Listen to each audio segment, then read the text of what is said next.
সবাই কেমন আছো? আমি প্রণমিতা আমার জীবন স্মৃতি চ্যানেলে সকলকে স্বাগত জানাই।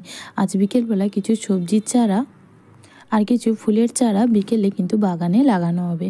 আর তার সাথে বিকেলবেলা এত পরিশ্রম করার পরে মা কিন্তু আমার আর আমার মেয়ের একটা প্রিয় খাবার সেটা নিয়ে এসে খাইয়ে দিল, আর খুব মনটা কিন্তু তৃপ্তি হলো। আজকের এই ব্লগটা তোমাদের ভালো লাগবে আশা করছি, তাই প্রথম থেকে শেষ পর্যন্ত দেখতে থাকো।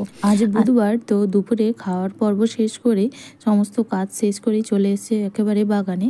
তো আমি এসে প্রথমে পাইপটা নিয়েই আগে জলটা দিতে শুরু করেছি। তো ওখানে কিন্তু গর্ত করে ওই ওলকপি চারাগুলো কিন্তু বসানো হচ্ছে। তো গর্তের মধ্যেও কিছু চারা আমি দিয়ে দিয়েছিলাম। তো তারপরে মাটিটা ভেজাতে শুরু করেছি। তো ওখানে আমার একজন দাদা হয়, তো দাদাও এসছে, আর মা আর আমি তিনজনে মিলে কিন্তু চারা গাছগুলো লাগাচ্ছি।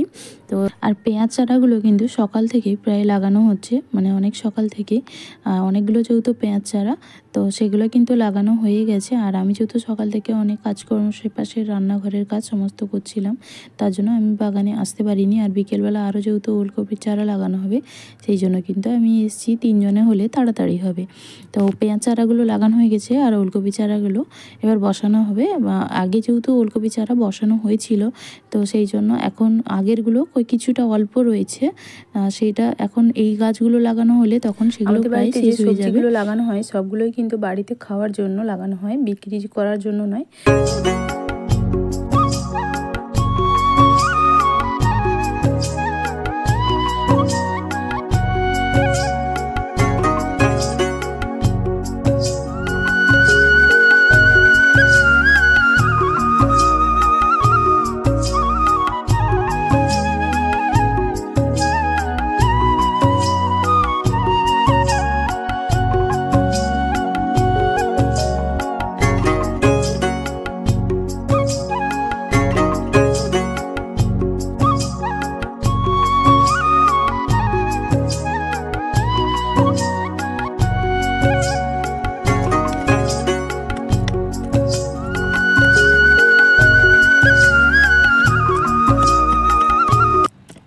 আমি আমার বাড়ির এই সাইডে ফুল গাছ কতগুলো লাগিয়েছি, অনেকগুলো হয়েছে, আরও কয়েকটা লাগাবো, তার জন্য কোদাল ধরে নিয়েছি হাতে।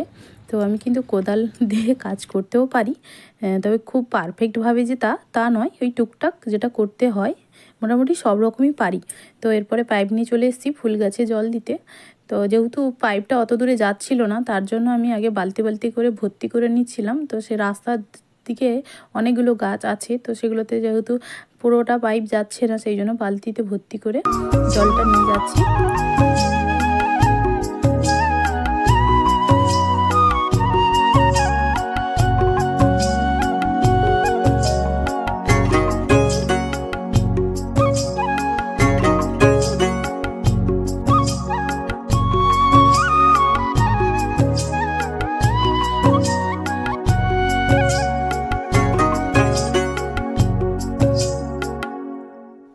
আমার গাছে জল দিতে দিতে প্রায় সন্ধে হয়ে গেছে, আমার ভিডিও দেখে বুঝতে পারছো তোমরা।